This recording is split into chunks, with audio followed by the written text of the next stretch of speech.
سلام دوستان، من بزرگمهر حسین پور هستم و این اولین جلسه کلاس طراحی مقدماتی از در واقع ترم 1. مجموعه در واقع آموزش‌های من شامل 10 ترمه که هر ترم در واقع 7 جلسه است. این 7 جلسه طوری تنظیم شده که مقدمات طراحی رو شما بتونید یاد بگیرید. یعنی شما اگه از پایه‌ترین حالت ممکن، یعنی 0 کیلومتر هم که هستید، میتونید در واقع از این آموزش‌ها استفاده بکنید تا کسایی که حتی پیشرفتن شاید یک نگرشی یا یک در واقع الهام جدیدی از این آموزش‌ها به دست بیارن.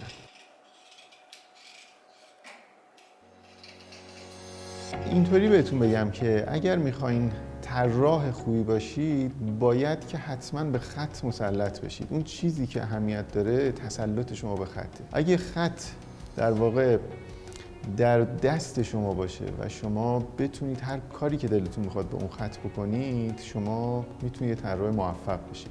از طرفی خود طراحی هم به نوعی همینه. یعنی شما اوج هدف شما، اوج قله شما در طراحی اونجاییه که شما هر چیزی رو که تصور کنید بتونید بکشید. یعنی زمانی برسه که بگید که من چه تصویرهای ذهنیم، چه تخیلاتم و اون چیزهایی رو که دلم میخواد رو میتونم بکشم و چه زمانی که موضوعی جلوی شما قرار داده بشه و شروع کنید اونو کشیدن. اون در واقع اوج مهارت شماست.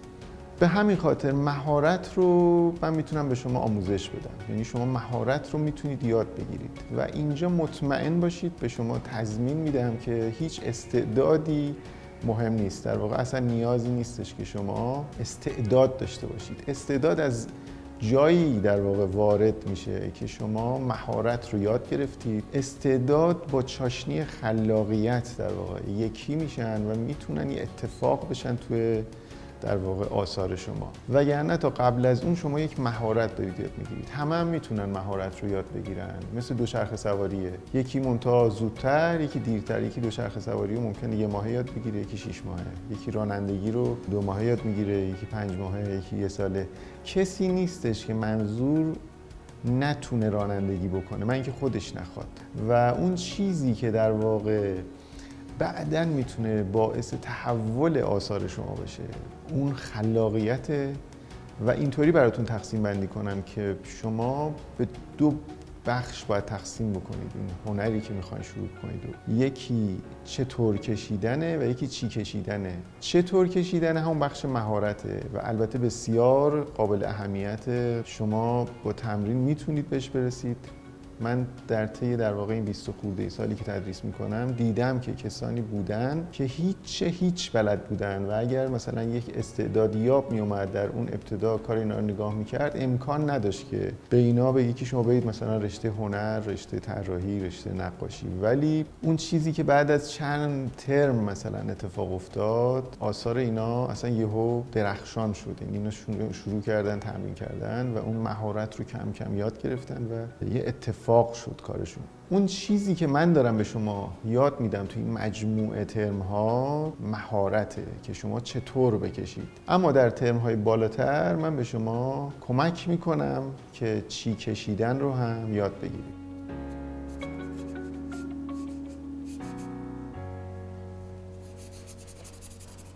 ترم 1 ما در واقع موضوعش جسارته که شما تو خط جسارت پیدا میکنید. ترم 2 ما موضوعش میشه شباهت که شما با تکنیک‌های شباهت کم کم آشنا میشید. ترم 3 شما در واقع یه خورده جسارت داره خطتون، یه خورده شباهت داره و چیزی که توش کمه اینه که در واقع صورت رو نمیتونید بکشید و دست رو. 2 تا عنصر مهم و سخت در طراحی. اونا رو یه خورده باهاتون کار میکنم.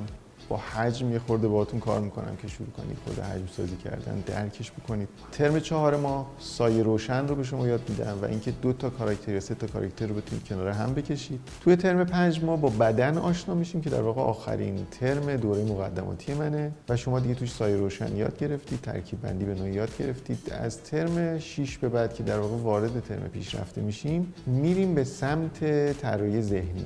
ترم 7 قطعات بدن رو میشناسیم، یه خورده ماهیچه‌ها رو با هم میشناسیم و ترم 8 ما یه خورده پرسپکتیو و منظره رو کار میکنیم با هم. شاید با هم دیگه بریم تو دل طبیعت، اونجا یه سری اتفاقات خیلی واقعی تر رو با هم بکشیم. ترم 9 ما که سخت‌ترین ترم منه، که در واقع از نظر من سخت‌ترین بخش طراحی هم هست، فورترس.